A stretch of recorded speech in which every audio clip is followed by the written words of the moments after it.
Taxer les plus riches, comme vous le dites, ça passe par la taxation plus élevée du gain en capital. Quand vous faites un gain en capital, vous vendez une résidence secondaire ou un actif immobilier, vous faites un gain en capital jusqu'à 250 000, c'est la moitié du gain en capital qui est imposé. Et là, au-delà de 250 000 de gain en capital, ce sera les 2/3, 66 %.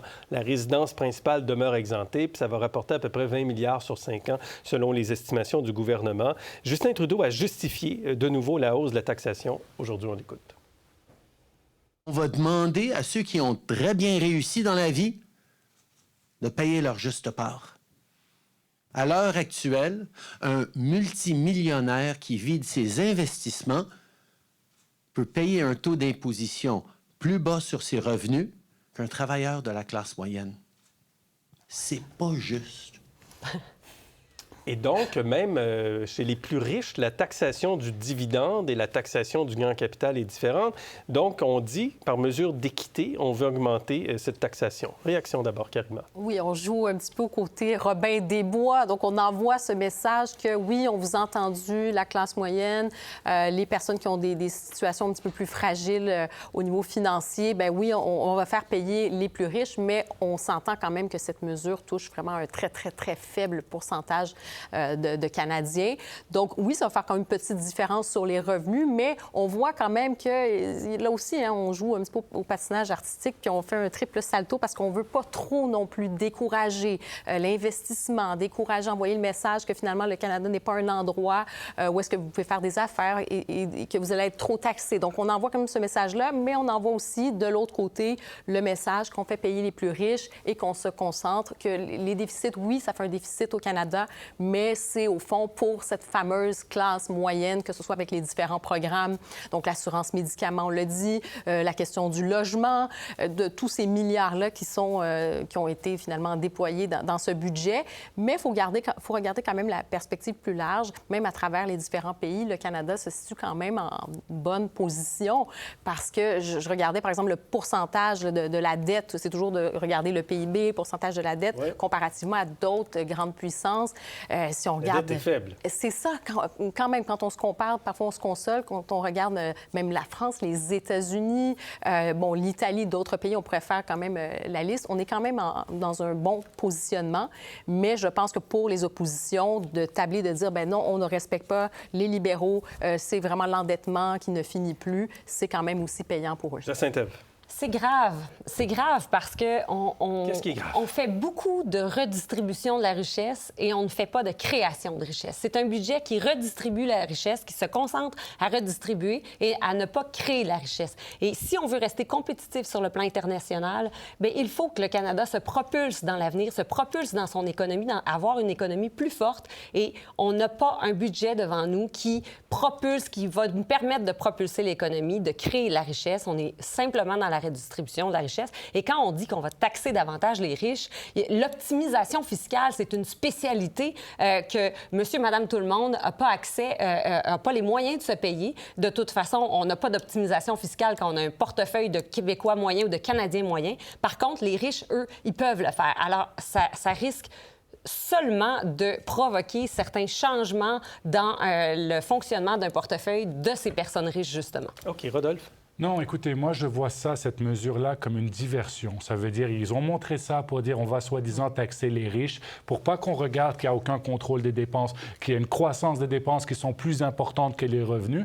Et ce n'est pas, vous savez, c'est comme si c'était la cigale et la fourmi. Dans cette histoire-là, la fourmi, c'est les gens qui ont épargné après impôt et qui ont fait des investissements. La cigale, c'est Justin Trudeau qui dépense tout l'été et maintenant qui fait payer la fourmi. Mais c'est pas que des riches qui vont payer cette taxe. C'est des gens, par exemple, qui n'ont pas de fonds de retraite, qui ont acheté peut-être un duplex il y a 30 ans, et là, maintenant, ils vont payer plus. Donc, ils ont fait quoi? Ils ont payé leurs impôts, ça, c'est de l'argent après impôt. Ils ont épargné, ils ont investi. Et là, le gouvernement, parce que M. Trudeau a fait 20 milliards de plus d'annonces, etc., sa campagne de publicité prébudgétaire. Et là, maintenant, c'est la cigale qui paye. Mais c'est pas vrai que c'est les plus riches, seulement les plus riches qui vont payer. Et ça, c'est un écran de fumée pour dire on taxe les riches. Ce n'est pas vrai parce qu'il ne veut pas qu'on regarde le déficit, la dette, les dépenses à la prochaine génération.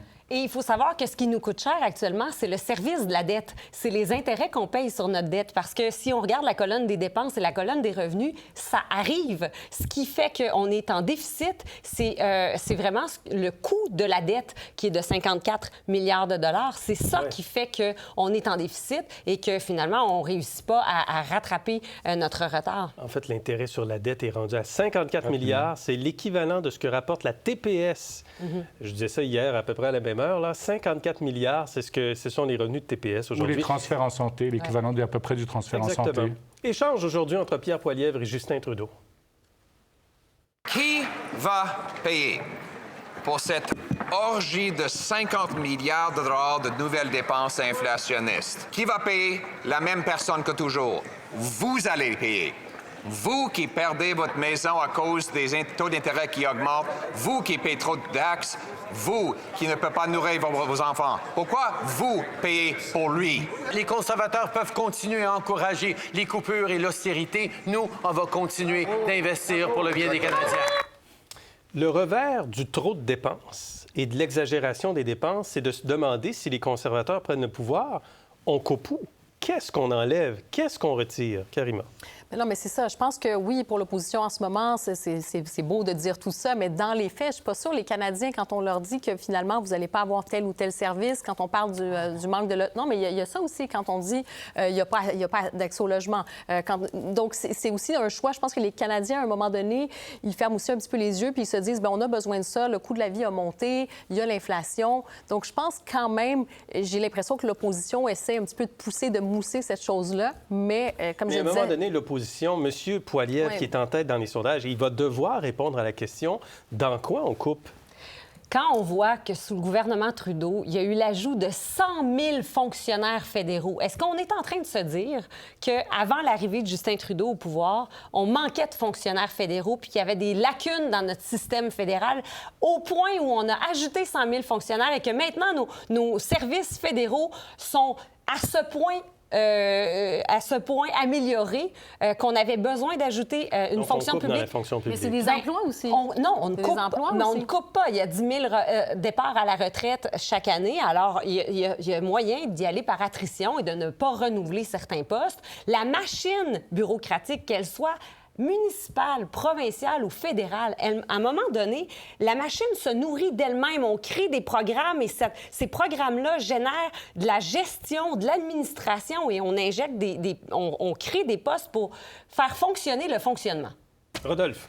Écoutez, cette question-là, c'est exactement ce que le gouvernement Trudeau veut en disant, regardez, il y a des mesures qui ne vont rentrer en action, qui ont été annoncées hier, qui ne vont rentrer en action que par hasard, en juillet 2025. La prestation pour les personnes handicapées, exactement, notamment. juste avant l'élection, juste pour que ça fasse partie d'un narratif durant l'élection en disant, si vous ne votez pas pour moi, il va couper, ou etc., etc. Mais elle est légitime, cette question. Non, parce que les Canadiens ne sont pas dupes. On le sait que ce déficit-là, c'est de la mauvaise gestion. Robert Asselin, ancien conseiller de Bill Morneau, a dit que le budget de 2021, et ça, on parle d'un budget de pandémie, qui avait sur les 300 milliards qui ont été dépensés pendant la pandémie, 140 milliards, et je vais le citer, de saupoudrage. Ça veut dire qu'il n'y avait aucun rapport avec la pandémie. C'était juste comme ça, on a mis dans l'économie. Ça n'a pas donné ça. Pourquoi on a dépensé 35 milliards pour un pipeline quand l'entreprise privée pouvait le faire? Pourquoi on envoie des milliards à la Chine pour la banque d'infrastructure de développement? On a besoin d'infrastructures au Canada, pas d'envoyer à une banque en Chine. Donc, c'est de la mauvaise gestion. Ça, c'est additionné à la dette. Je pense qu'on est arrivé à un point où il y a juste besoin d'un peu de rigueur. Et le gouvernement est incapable juste d'envoyer ce signal-là parce que c'est une machine qui grossit. On ne peut pas avoir une croissance des dépenses plus importante et les revenus ont augmenté. Le pire, c'est que les revenus ont augmenté et le gouvernement était trop rapidement à juste vouloir le dépenser. Bien. Oui, dernier mot là-dessus, Jacinthe. Oublions pas qu'on est en pénurie de main-d'œuvre partout. Oui, Alors, oui. s'il y a moins d'emplois de fonctionnaires, ça donne plus de main-d'œuvre pour les entreprises privées. OK, excellent. Je pense qu'on va en reparler. Pour voir nos émissions en entier, rendez-vous sur la chaîne Ici RDI.